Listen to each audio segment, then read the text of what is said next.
Hello everyone, my name is Pixlriffs and welcome back to the Minecraft Survival Guide. I hope you guys are having a good day. Today we're on our way back down from a little AFK session here at the Ghast farm we built in last week's episode, and I gotta say this thing has been running splendidly. So far I have a few stacks of Ghast tears in a fraction of the time it took me to acquire the few stacks I already have squirreled away back at my base, and we got a ton of gunpowder to boot. I have a lot of magma cream now, which is quite exciting also, and I think we'll be spending a lot of this on end crystals because despite the fact that you can use Ghast tears for regeneration potions and various other things, my primary use for these is going to be as end crystals, not to mention the fact that the gunpowder kind of lends itself a little bit to explosives as well, because yeah, end crystals are not going to be for respawning the dragon. As I've said in previous episodes, I am kind of done doing that. I'm done respawning the dragon. I'm actually planning on using the end crystals for demolition, and in the past I've used those to dig out a tunnel that's going to go from the spawn area all the way out to my ski village, and it's going to have a super long overworld piston bolt track. So I'm kind of excited to get on with that in the near future. But for today, we're going to be looking at something even more explosive, or perhaps as explosive as end crystals. I'm pretty sure they're roughly the same in terms of explosive intensity, but it's something that we need to get done as part of the Wither Skeleton farm that I wanted to work on, because the whole idea of this Wither Skeleton farm is that we're going to be able to either kill the Wither Skeletons ourselves and reap the benefits that way, or alternatively, we're going to be able to take the Wither Skeletons into the overworld and kill them using charged creepers. The charged creepers, of course, are going to be able to destroy the Wither Skeletons and leave the skulls behind every single time. And so that is why today we are going to be working on a charged creeper farm. But first of all, I'm going to head back to my base, not only because that was the last firework in my possession that I just used, but also because I want to head over to the micro-build town to rebuild the 8x8 castle that I built in my most recent episode of the Minecraft micro-build tutorial series. And if anyone has missed that, by the way, I would love it if you checked that out, because that series is going to be super fun. I've got a few more ideas cooking up already, and I've gone out and placed some of these builds in the world now. I actually went to my local town center and put down my 8x8 castle in the real world, or rather in AR in Minecraft Earth, and it looks super cool. So I would love to see if that popped up in any other places in Minecraft Earth, or even in your Java or Bedrock survival world. It'd be really cool to see people building 8x8 stuff. And I also want to give a quick shout out to my good buddy Mythical Sausage, who has also been making some 8x8 build tutorials that are perfect for Minecraft Earth. So while you're at it, check out his series as well. Looks like he's doing some very cool stuff over there.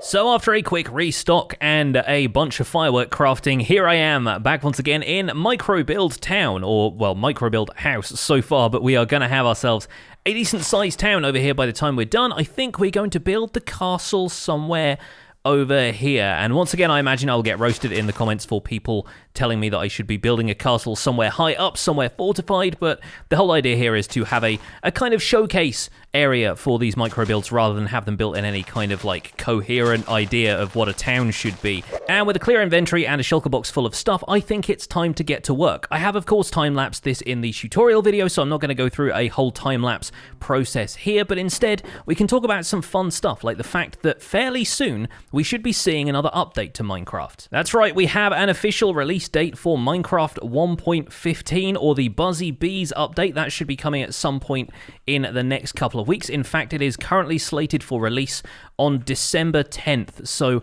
I'm really hoping that by the time the survival guide is done for Christmas, we should have a whole bunch of videos from the brand new update, and I'll be able to teach you guys about bees and all sorts of fun stuff that's coming up in the next update. It's going to be a relatively feature-light update, though. The main focus is going to be on fixing bugs with multiplayer servers performance and various other things about the performance of the game. And if some of you have been playing regularly in Minecraft 1.14, you might notice yourselves that you've noticed like lag spikes and stuff happening while you've been in the course of regular gameplay, and hopefully we should see a few performance increases that will lead to stuff like that going away for the foreseeable future, as Mojang makes a few more changes to the game. But we will see. Looking forward to how that's all going to turn out. In the meantime, just plodding along here, still in Minecraft 1.14 doing our thing. And if anybody here is new to this series and is wondering why I haven't made videos about the snapshot features, trying to kind of get the first look at some of these new features that are coming to the game, it's really because a lot of the time they can change. I mean, if you look at things like the recent changes to iron farms,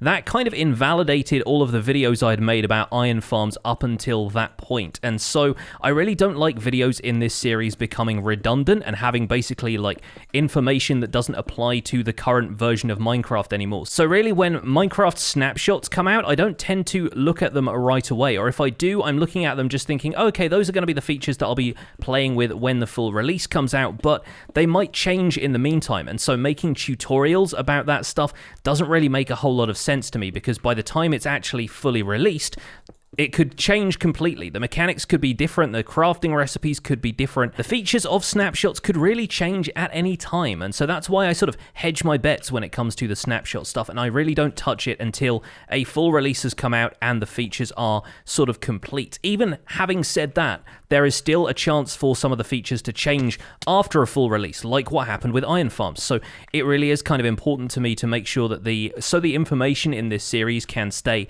more or less intact, and so I don't have to keep issuing like fixes and updates to videos that I've already made. I prefer not to make videos in the snapshots until those features are more complete and more refined. I hope that makes sense, because a few people have been asking me why I'm not doing videos about honey blocks and bees and that kind of stuff. It's really just those features might not be final yet, and I don't want to give you guys information that is going to basically get out of date after a while.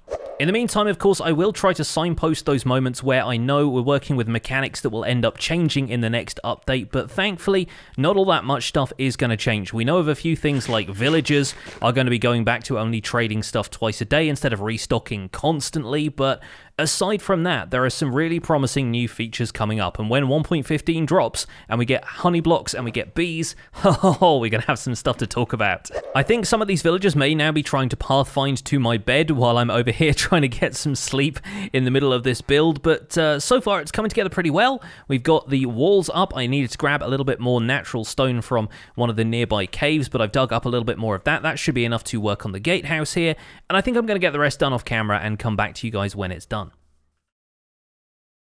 And there it is in all its glory. I'm really happy with this little 8x8 castle build. I'm super happy with how it came out. The amount of detail we're able to fit in that 8x8 space is kind of my favorite thing right now, and I'm really enjoying making these 8x8 builds. Micro build town is now population 2, and I'm pretty happy with that. Look at it nestled into the landscape there. It kind of looks like a cake slice of a larger castle cake to me. It looks like part of a bigger thing, and some people have said that it'd make a great like corner tower section for a larger castle build, so feel free to adapt it if you want to do that. Of course, tutorial video came out the other day. And now on to the main event. Today we're going to be making a charged creeper farm, so for that we're going to have to return to our wither skeleton farm. And the reason that I want to return to the wither skeleton farm is in fact already down here underneath the lava. At bedrock level we have a nether portal set up, and that's going to take us to the approximate location in the overworld that we will need to build our charged creeper farm. Because if we want the charged creeper farm to be making wither skeleton skulls for us, we need to teleport the wither skeletons to the overworld from this location here. We basically need to build a nether portal round about this location, and so I can take the coordinates of this, we can go to the overworld using this portal, we can figure out roughly where a portal from this location would end up, and then we can set up the charged creeper farm there. So we're looking at a location of x50, z, -500, or close enough. So those are nice easy coordinates to multiply, and the y value is not going to matter all that much if we can do this right. So let's hop through to the overworld. I think we're going to end up in a cave because we are right the way down at bedrock here, and I did go through this portal once before, and where we ended up was kind of in the middle of a cave. Yeah, we are right here, and I have lit the area up a little bit. There are some ravines around. I imagine a creeper is just waiting to jump on my head from the walls of this ravine around us, but that's not a problem. We will find our way up to the surface, probably just pillar up and make a ladder up or a water elevator or something like that. We are currently in an ocean biome, and that's actually going to be quite good for us. And there we go, we're out. Scaffolding is definitely the new meta for getting out of caves, by the way, and oh, we're right next to a savanna biome.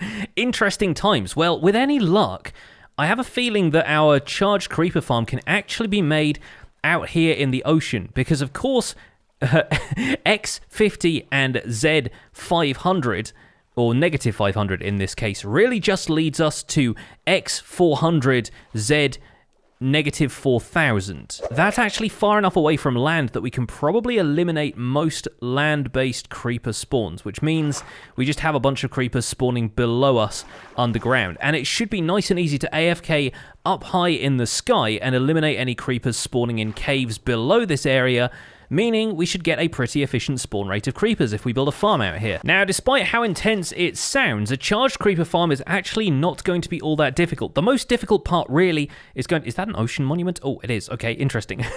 The most difficult part, though, is going to just be waiting for a storm to happen, because really all we need to do is build ourselves a creeper farm much like the one we've made before. It doesn't even have to be that big. It just needs to be an enclosed space with trapdoors and carpets so that just creepers spawn in there, no spiders, no skeletons, no anything else.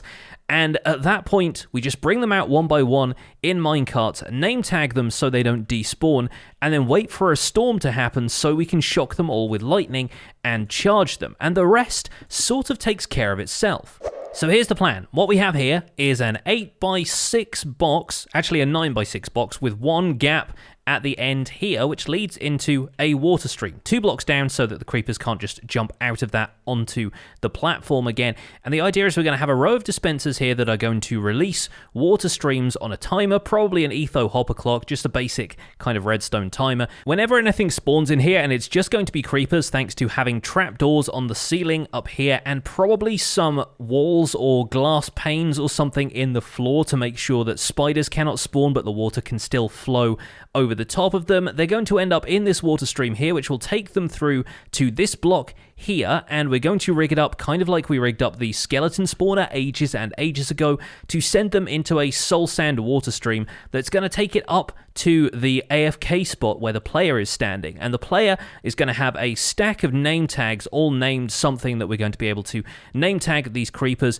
and then they're going to coast along a water stream and then drop down on the opposite side of the farm where we're going to store them until the event that we can spawn something else like a zombie, a skeleton, or in this case a wither skeleton into the same area. And at that point we're going to be able to remove the creepers one by one using minecarts, which is basically one of the best, easiest ways of sorting a single mob at a time.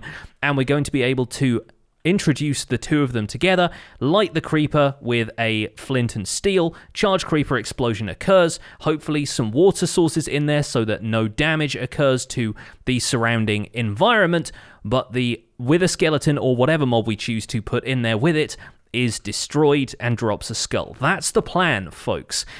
Executing that right now is going to be a bit of a job, but I think we can manage it. So let's go and grab some dispensers, some soul sand, a whole bunch of building blocks. I need a few more than I brought with me from the remains of building that 8x8 castle, and we'll see what we can do with this. Okay, this should be a viable setup now, so I'm going to run you through what we've got here. We have 6 dispensers in a line under the wall, just like I said, and the floor here is inset with cobblestone walls. Now, the cool thing about those, let's take the torches out because they're going to get washed away in a second anyway.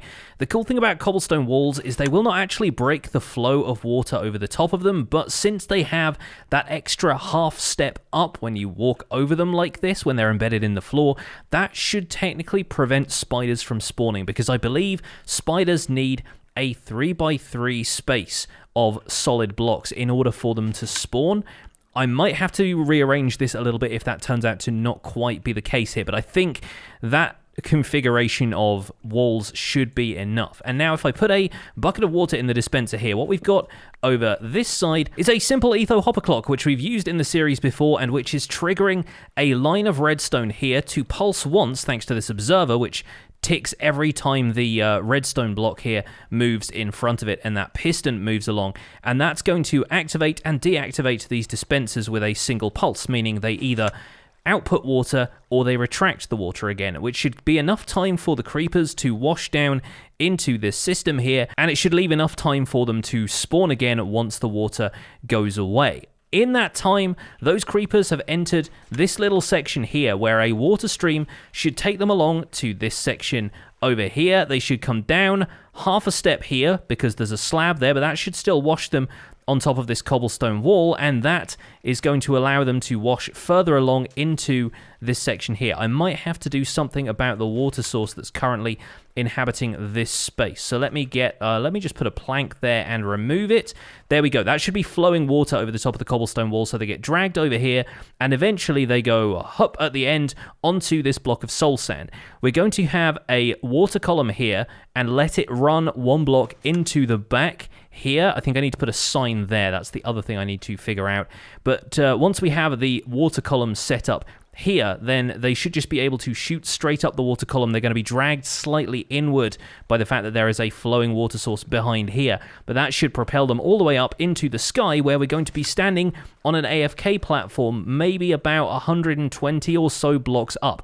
Enough that we're going to get spawns on this platform here, but hopefully avoid spawns in the ocean around us where the drowned are going to spawn, since this is open ocean. Once we're up there, I'll have a stack of name tags and we should be able to name the creepers as they come past and then drop them down here on the other side. The next thing to do really is just to make sure this whole section works and set up the water column. For that, I've got a bunch of glass so that we can have a visible water column all the way up and detect if there are any issues, and a stack and a half of ice so that we can get roughly 100 blocks into the air. 96 blocks should be enough, I think, to start off with, and then we can always make that shorter or taller as the case may be. Even though I'm setting all of this stuff up now, naturally I'm not planning on putting a roof on this thing until we can be absolutely certain that it's going to be able to spawn creepers and do what we want with them. So I'm going to spend a little bit more time setting up the water column that's going to take us all the way up to, a really high up point in the sky, and hopefully from there we should have a solid idea of whether this is going to work properly. Now, the reason I'm making this water column so that the creepers go up here in the first place is because we're going to be standing up there quite high up so that the creepers can spawn efficiently on this platform without us having to spawn-proof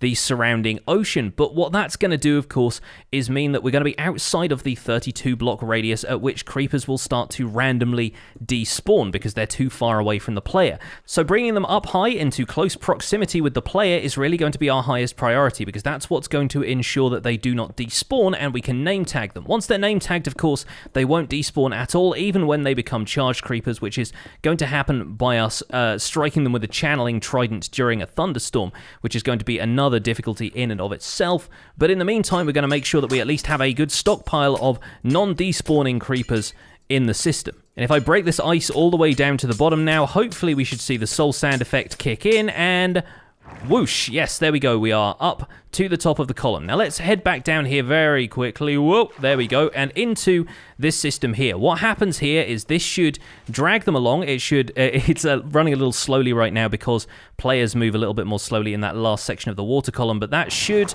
propel them up into this, and I think that should work for creepers. I think it works a little bit weirdly, a little bit differently for players, but with any luck, we should be able to get the creepers into that space, and we can make a couple of adjustments to it if it looks like it's not quite going to work that way. I think we need to eliminate this space here as well, and that's probably going to work a little bit better. Once we hit that water column, yes, we get pulled in, and we're on our way up. Okay, great. Looks like there was just a glass block missing underneath there that was dragging us back when we should have been shooting upwards into the water column, but nope, that's working fantastically well. Very good. Okay, now we should have another stack of ice blocks that we can get a little bit further up with, and from there we will see how this goes. And while it is raining a little bit right now, I think we are pretty much good to go here, except for a little conundrum with this over here, because the redstone dot on the hopper clock behind here is actually powering this trapdoor. So anytime the hopper clock shifts, this trapdoor opens.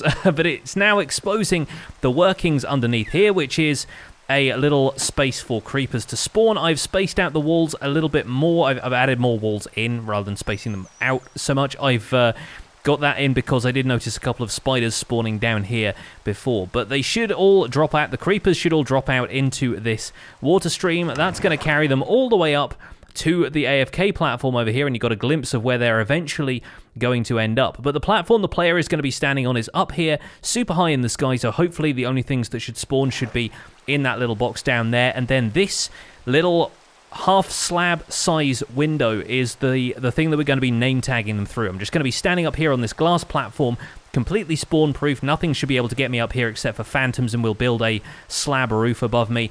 And I should be able to right click on the creepers to name tag them as they go past, and then they should reach the end of this and they should fall all the way down here into this little platform down here, which we've set up with water streams. Should just carry them to the end here where they can wait harmlessly name tagged until a storm happens. And at that point I should be able to come here with a channeling trident, channel the lightning into them and get them all ready to go.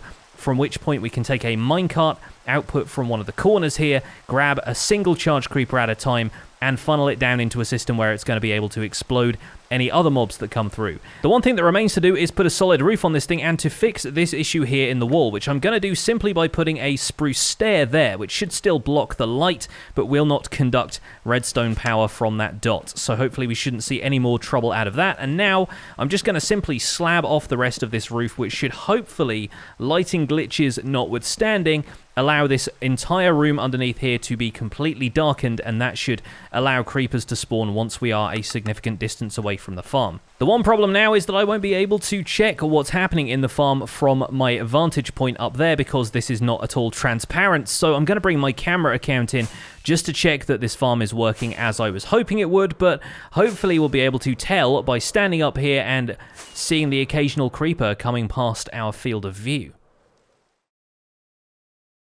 Hey folks, welcome back. So I've made a couple of adjustments, namely the fact that I needed to AFK a little bit lower in the world to guarantee some spawns inside the farm, because I think of the spherical spawning radius around the player. It's 128 blocks in every direction, and that's kind of forming a sphere. But down here, I have my camera account logged in with night vision on because it's actually really dark inside this box. The light level in here is 0, and as you just saw, a creeper was just taken up into the system, and it should be arriving up the pipe here, which is great. They don't suffocate or anything on the way up, and I can name tag it like so. If I had a name tag on me, the creeper doesn't even spot me, and if it did, it wouldn't have time to explode anyway, and then it ends up going down there into the final water chute where it's going to be kept for the foreseeable future. Now, the problem with this system so far is that the cobblestone walls in here, I thought in other creeper farms that they would actually allow the creepers to bob over them, but it doesn't seem to be the case. So I'm wondering if maybe dispensers aren't the answer here at all, and we can maybe replace it with cats in the fullness of time if that's a little bit better. Just cats in minecarts along the sides here, forcing the creepers to run off the edge of this platform, or maybe we can figure something else out. But in this case, it does seem to be working. The creepers seem to be spawning down here with some regularity, and if they do get stuck on the walls like this, then the chances are they will despawn in time anyway, so it shouldn't matter too much. Here you go, a creeper is just pathfinding its way around here. It's actually just walked right to the edge there, and it's looking at my spectator account, even though it can't actually see it. It's kind of creepy. As the water streams switch back on, you'll see the creeper gets pushed off the ledge here, goes down into here, and goes into the pipe. The soul sand picks it up, and whoosh, it's on its way up. And this is the second creeper we've seen so far in this stretch of the video, but there have been many, many more. And if I was name tagging them, they would all be safely secure down there and ready to be turned into charged creepers. So I think this is a success. I just need to spend a little bit of time off camera with it, with some name tags, tagging a few creepers so that we can get them all figured out. And yes, I probably need to take down this weird like Loch Ness monster of glass that I built up here in the sky. So I'm going to go away and do that. We're going to come back for one final update to the farm when hopefully we should have a bunch of charged creepers name tagged in here. And here we are, folks, with the camera account logged back in once again with night vision this time, because goodness me, it is dark inside this box, and I've replaced the cobblestone walls with glass panes for the simple reason that they were blocking the creepers from getting into the water stream. As you can see, that does allow for spiders, and I'm going to have to figure out some sort of resolution to that, whether it's removing the dispensers entirely and adding cats to the system or what, I'm not quite sure. But right now we have 3 creepers on their way up to us, and we can name tag them like so, and eventually when the third one comes up, like so, we have a bunch of creepers now. We have actually a couple down there already, or at least one down there already. The cool thing about this whole setup is that the creepers can't even see you. Their eye line just doesn't allow for it, so they won't be any threat to you on the way past. And if it wasn't for the fact that name tags can apply multiple times to the same mob, you could even have yourself just like AFK here, holding down right click without a shield. We've got another creeper coming up here, and for the purposes of this video and getting a nice thumbnail, I am going to use commands to bring forth a thunderstorm so we can use a channeling trident on these guys just as a demonstration. But after that, I am going to make sure I dispatch them all so that we're not going to be cheating these charged creepers into existence. But let me tell you, it is really, really nice having a farm like this set up and knowing that it's going to be producing creepers for us at a somewhat reliable rate, but not a rate that's going to be completely overwhelming, because we won't need a huge amount of these guys in the long run. All we want is a reliable supply of creepers, and if spiders get into the system, they will still despawn because they're outside of that 32 block radius. So really, all we need to do is make sure that the creepers start to float past and get name tagged and drop into the system down here. And I think it's working out pretty well. The Afk height, by the way, for those of you who want to know the measurements of this platform, is around 170 something. I think it's 173, 179 is what I settled on in the end. The platform down there that they're spawning on is around Y equals 63, 64. It's like a block or two above sea level, which I believe is 62. So that should give you a rough idea of the distance I'm AFK at. The main reason being, of course, that there is a circular or spherical spawning radius around the player. The 128 block radius is like calculated exactly as a sphere, and so it's sometimes a little bit difficult to make sure that you are within range of the full platform here to make sure that you can get all of the creepers to spawn in the first place. Now let me grab something that I can use to pillar up. I guess I'll add some scaffolding to the side of the glass here so that I can get up to see these creepers in the first place, because over here is where you would want to stand. Obviously we've got their attention, but the water stream is pushing them all into that corner, and hopefully that should not get in the way if we want to strike them all with lightning. But I'm going to use a command, like I said, once again, to just demonstrate how this would work if a real storm was cooked up. Unfortunately, I don't have the time to wait around for an actual storm to happen. So we're going to do weather thunder 100, like so. The weather is going to change. We can get our channeling trident out and zap them, and hopefully if it looks like we might need to push them a little bit further, because I think the end of that platform might just be sticking out too far for them to be hit with a bolt of lightning. Yeah, okay. Looks like we are going to have to move this around just a little bit. The lightning is striking the top of the platform up there. Okay, yeah, we are well past the end of that platform there, so I am genuinely not sure what's going on. Maybe if we blocked off the water streams here, something would happen, but I'm not entirely sure I want these creepers to be able to get access to me like that. Let's do that for a second and see. Hopefully they shouldn't be able to walk all the way up to me, and let's step back a little bit. It may be the fact that they were in water. Okay, there we go, finally. I am genuinely kind of baffled that that took that long, and now we unfortunately only have 2 charged creepers left to display, and the rest of them just got taken out. Like, I do not know what was blocking them at that point, but yeah, we now have 2 slightly dangerous charged creepers on our hands in here, so I shall try my best, if I can, to break this wall away so that the water will push them down there. There we go, that's how we do it. And then we can get rid of those walls there, and hopefully these 2 will behave themselves. So this is how it should happen, and I really don't know why the lightning was misbehaving at that point and it wasn't letting me charge them, but now we have 2 charged creepers right here, ready to be funneled into a system where they can take out another mob for its skull. And that's how this should work. Genuinely baffled about what happened there. Like I said, I'm going to keep these guys around for the purposes of taking a thumbnail, but then I am going to destroy them because it's only the right thing to do. I feel like we should really earn this and wait for a storm to happen so we can use this farm properly without the commands. But I hope you guys have enjoyed this look at building a charged creeper farm. This is, of course, only one way of doing this. There are many other ways you could build a charged creeper farm, or a creeper farm in general, that you just need to name tag them and get them into somewhere safe so that you can charge them up whenever a storm happens. But hopefully this has provided a little bit of inspiration for you. Thank you so much for watching this episode of the Minecraft Survival Guide. My name has been Pixlriffs. Don't forget to leave a like on this video if you enjoyed it, subscribe if you want to see more, and I'll see you guys soon. Take care. Bye for now.